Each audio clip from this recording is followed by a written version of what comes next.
Welcome back, gamers. I am pleased to be here with you today for the first developer blog for a game that we're calling Fittest. So every other week or so, I want to start doing these videos to show you the progress on the game, that type of stuff. But before I get too far in, I want to first explain what the game is, because this is most likely the first video you'll see about this. So Fittest is a semi-realistic military shooter that is set in the very near future, so just a year or so away from now. And when you think of Fittest, think of games like Squad, Escape from Tarkov, DayZ, that type. Where, they are realistic enough where you're going to get one-tapped. It will happen, and you will definitely one-tap others. But it's also kind of wrapped around this whole kind of looter-shooter type of concept. Ultimately the game is designed to be, we call it semi-realistic because we want it to be realistic enough that you enjoy it, but not so realistic that it's like, oh my God, why am I playing this game? And that type of stuff. So we understand there's a balance there. We want to be realistic, but we also want you to have a ton of fun playing the game. So I know you're staring at just a logo right now. We will get into some of the early gameplay and early concepts here in a couple of minutes, but I wanted to talk to you a little bit more about the game before I dive into that. So one of the whole concept for the game is basically you drop into a zone, and the first zone that we're going to create is called Sunshine Estates. I struggle to say that, so I may have to change the name. But Sunshine Estates is the zone that we're working on right now. And you'll see that here shortly. So bear with me if you don't want to, to listen to me talk. I get it. I'm kind of boring sometimes, but we'll put timestamps on the video if you want to skip ahead. But the overall concept, though, is that these raids and these zones will always be persistent. So there will always be a zone going. They will have anywhere from 16 to 64 players in it at any given time. And you're free to come and go as you like. So a lot of games, take a look at Escape from Tarkov. They're very small zones. If you go into customs, you have like 8 players or something like that. And you have to wait for other players to be able to join, right? So they kind of get spun up on demand, and we want to change that. So we want these zones to be persistent, to be running at all times. And that means that you can just drop into a zone that's already running. We will drop you in safe places or alongside a group of your faction that you choose to make sure that you're safe upon entering. But, ultimately we want you to be able to kind of come and go as you want. So if you have 5 minutes in the morning, that's cool. Jump in, scrounge as much as you can, do a bunch of looting, maybe kill a couple of players, and then get out as quickly as you can. The other concept that I want to bring you today, and there will be a bunch of these moving forward, but before I jump in and show you some of the concept art that we put together, the other concept is we don't really like the idea of you have to extract from a raid to save your gear. So if you think again, go back to a game like Escape from Tarkov, you go into the zone, you loot as much as you can, you have to stay in it for at least 10 minutes, otherwise it's considered a run through. Or kill a bunch of, things or something like that. And it doesn't really play well to everybody's style. The style that we want to go with is that you jump in, you do whatever you need to as quickly as you want to, or as long as you want to, and then you can extract. So if you want to jump in for 2 to 5 minutes, do so, leave. If you want to stay there for hours, you're welcome to do that as well. Now, the big difference that I want to talk about today, though, is we want to have this concept of not having to extract to save the loot that you've gathered thus far. So instead what we've done, or the concept that we're playing with, is to have roaming packs of your faction just kind of roaming the map. And if you link up with them, you are able to drop off your gear and they will save it for you and return it to your camp for you. And that way you can stay in zone while still ditching the gear that you've been able to collect. So, if you're in a zone, you're really doing well, you're doing great, or maybe you just found something super valuable and you need to get out real quick. You don't have to actually leave the zone to do that. You can, if it's closer to go to an extraction point to exit the map completely, you're 100% welcome to do that. But if you're in there and you're not really ready to leave, but you've got that valuable item on you that you just have to get out, we want you to be able to find a pack of your faction and be able to drop that item off with them, and they will extract it for you in essence. So, that way, if you've got a couple of hours to play, you're not spent at a loading screen. Instead you jump in, you play until you die, or you play until you're ready to, and then you can leave the zone. So that's kind of one of the concepts. I'm really interested in getting your feedback on that concept. We've had a lot of internal debate about whether it's a good idea or not, and I think that we think that it is, but we would love to hear your feedback. So by all means, run over to our Discord. I'll put a link in the description. You can go to our website at fittestgame.com and join the Discord community.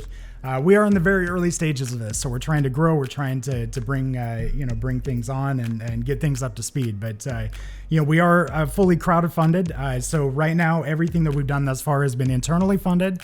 But we are to the point where we need to start developing assets and stuff like that that will start to cost a little bit more money. And so if you're financially capable, only if you're capable, please don't stretch or give your last $20 to us. That's not what we're looking for.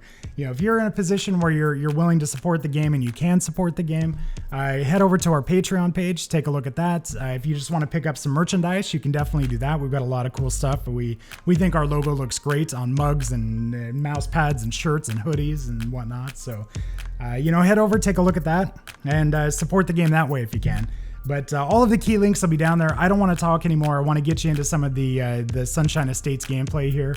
Not so much gameplay, concept art really is a better way to phrase it. So without further ado, let me shut up. Let me jump into the game here and show you a little bit of the work that we've done thus far. All right, gamers. So here we are. We're inside of Sunshine Estates. And before we go too far, this is almost entirely placeholder art. So it's a lot of free stuff that we've gathered. It's a lot of stuff that we just had kind of laying around from previous projects, like that type of stuff. So, don't get hung up on the overall graphics and the quality and and the stuff like that. We have put not a lot of effort into that right now. So with that out of the way, this is Sunshine Estates. Really got to look at changing the name, but Sunshine Estates. And the idea of this, so I'm looking directly north here, which puts this directly south, west, and east. So, you kind of use the road here as your navigational beacon, is maybe the best way to think about it. So the idea is that everything that I'm looking at here, so like kind of to the west and then back here to the south, will all be residential. So it'll be a lot of houses side by side, very rural, like that type of stuff, the white picket fence kind of thing. And there will be just a ton of looting opportunities out there. So you can go into the various houses. You'll be able to loot up anything that may be of use there. Silver spoons might be something that you find inside of a house, that type of stuff. So. And then as we move further south, so as you move back here, there will ultimately be a mountain or maybe not a full-on mountain, but a hill back here. And you'll find a lot of fancier houses. I don't want to go as far as saying like mansions, but definitely higher-end housing. And as such, you'll be able to find things like gold, silver, platinum, that's that kind of stuff, and a lot of other types of loot back there as well. So you can definitely head back towards the south to find some of that higher end, some of those higher end items. So where we're at right now is basically the center of the map. We're offset a little bit to the eastern side of the map. So there's a little bit less room this way than there is this way on the map, but we are near the center of the map. The idea is that the park, which we're coming up on here, is kind of the center point. And to give you some lore or some background on the park, it is an area that was being used as kind of a safe point. So there was a lot of medical, a lot of weapons, like those types of things. The holders of this particular area, they had to vacate really quickly, and as such, a lot of that stuff got left behind. So if you come into here, you're going to find a lot of weapons, a lot of ammunition, a lot of medical supplies, a lot of just kind of high value loot items. We don't necessarily know what all of those are yet, but we do know that the park here is going to hold the majority of that. Maybe not the majority, but have a lot of it available at least. So coming downtown or coming down into the center of the map will be the most lucrative, but also come with the most danger. Because obviously this is, you can see these sight lines here. And this is one thing that we wanted to build into the map. So, some of the quests that we have and that kind of stuff, they are around making shots at distance.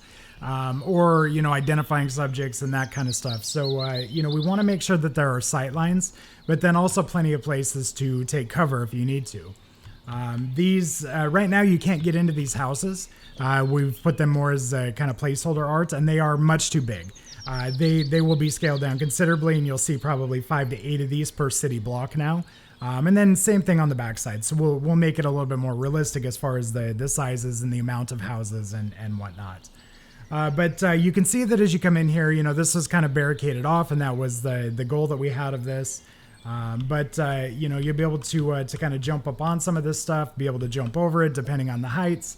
But really the centerpiece to this map is the park. Now I'm going to sprint up here a little bit. And there is only one entry point from the south right now. Now we may change this later. We want to see some of the gameplay and stuff, but right now this is the entry point from the southern portion of the park. If we go directly north, so if I just sprinted straight through the park here, you would find another entrance just like this on the north side, and that's kind of the two main entry points into the park. So you have a northern and a southern part. But then there are some areas, and I will show you those, where the fencing has been kicked down, where there's stuff leaned up against it, so you'll be able to climb the fence, those types of things. But if we come into the park here, you can see that, the goal here, and again, this is all just kind of concept placeholder art right now, but these tents are where, people were coming for like medical supplies, for rations, that type of stuff. So, as you come into the park, you're going to find things like food, medical supplies. Over here, you may find, some things like ammunition, maybe weapons crates, ammo crates, those types of things that, are kind of critical things that you need. Aside from that, just things to be able to equip to your weapon, maybe flashlights, just kind of the critical stuff that's there, that kind of got left behind in a hurry, in a quick evacuation, I guess. So, as we go through this, you can see that, there's the fountain here in the middle. To either side, it's a heavily wooded area. So if I come back over here, one of the things that we want to give you is plenty of places to hide, but also sight lines. So as we've been going through and placing some of these assets right now, we've been trying to make sure that there's, again, sight lines and places for you to hide, but also visibility into and out of, so the goal isn't to just kind of jump in a bush and remain hidden forever. The goal is to give you places to kind of quickly and accurately move from cover to cover to use the environment to your advantage. We're not a big fan of games like Tarkov where you just jump into a bush.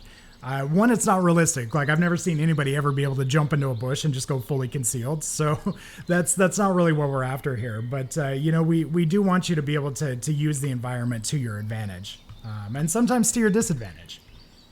Over here, we've started placing some additional assets. So we're up against the east side of the park here, and again, some more tents, medical stuff, stuff will spawn inside of there that you can go pick up. But we did want to give some other entrances into the parkway. So you can see that, we've tried to kind of knock down some fences here, that kind of stuff, and, and give you other entry points into the park. And we'll kind of scatter these throughout. Right now they're very exposed and they're very open, but we do want to give some other ways to get into the park, to where it's a little bit easier to get into and not have to worry about just getting picked off, or funneled down to a particular entrance. So we're coming up on the exact northern point. And again, if I look this way, you've got this entrance, but on the far side to the south as well. So, initially, before this stuff was overrun, there was only 2 entry points into the park. Now we're working on adding some additional spots. Now to the north, what we're going to do, I'll kind of stop here for a minute as I'm wandering around. There will be a freeway or an expressway running all the way from the east side around to the west side, and it'll kind of arc and loop. So it'll give you high point advantage. We do want to make you very exposed if you're up there though. So, you'll have to get up on the expressway, and that will give you the advantage of having some height. although there will be little cover down there to be able to to protect you if you get into a bad spot. So that's kind of the plan there. Underneath the expressway or the freeway, you'll see a lot of a lot of camps, so some extraction zones, like those types of things that may be in there. But ultimately it's a whole nother section that will look very different from this, but will be, a little bit higher on the map. We're thinking about 100 meters up at its peak. But again, that should leave you pretty exposed if you're up there as well. So, and then again, we're kind of back over here. So we've kind of done a circle around the park right now. And you can see that, that's kind of the concept of what we're going for here. Back here to the, so like over to this side, the eastern side of the park, we're going to get into some bigger businesses. So we'll have like warehouse style, think Home Depot or Lowe's or something like that. Something that's like a big warehouse style. You'll be able to find all of your power tools, the things that you need to do the upgrades for your camps, for your factions, for those types of things. So, as we're back over here to this side of the map, you're going to see like a, kind of a big warehouse style, series of buildings and commercial buildings and whatnot. So, to the eastern side, it'll be mostly residential. So east and south will be mostly residential. And then as you move north, you're going to have the expressway with some smaller commercial stuff, and then the big commercial stuff over here, like Home Depot and Lowe's, or something to that effect. We obviously can't use their name due to copyrights, but you get the idea. So, that's kind of where our head's at right now in regards to this particular zone. Again, we want to make it big enough to be able to support anywhere from 16 to 64 players at a given time. And be able to just kind of drop in and out as you need to. So, that's kind of the overall goal of this, the hopes of it. But we would love to get your feedback on this. So again, go join us on Discord. If you're capable, please go support us. Go over to Patreon, buy some merchandise. Feel free to do one-time donations to us. If you represent, a company and you want to have some of your products maybe built into the game, we're definitely open to that idea as well. Like I said, I wanted to do these video logs, probably about every other week at the end of each of our sprints. We'll go over some of the new stuff that's been built into the game. Some of the enhancements that we've made, and as time goes on, you'll see this whole zone kind of get built out over time, along with some of the core mechanics. Right now I'm not carrying a weapon, that kind of stuff. It's built in, but I have it disabled for this particular demo because it's not what I wanted to show off today. So, but nonetheless, I hope you've enjoyed this. Do all of the things that you do on Facebook or on YouTube, excuse me. Thumbs up, subscribe, all of that great stuff. Be sure to hit the website up, fittestgame.com, and support the project if you can. So I appreciate it. Thanks, everybody. Have a great week.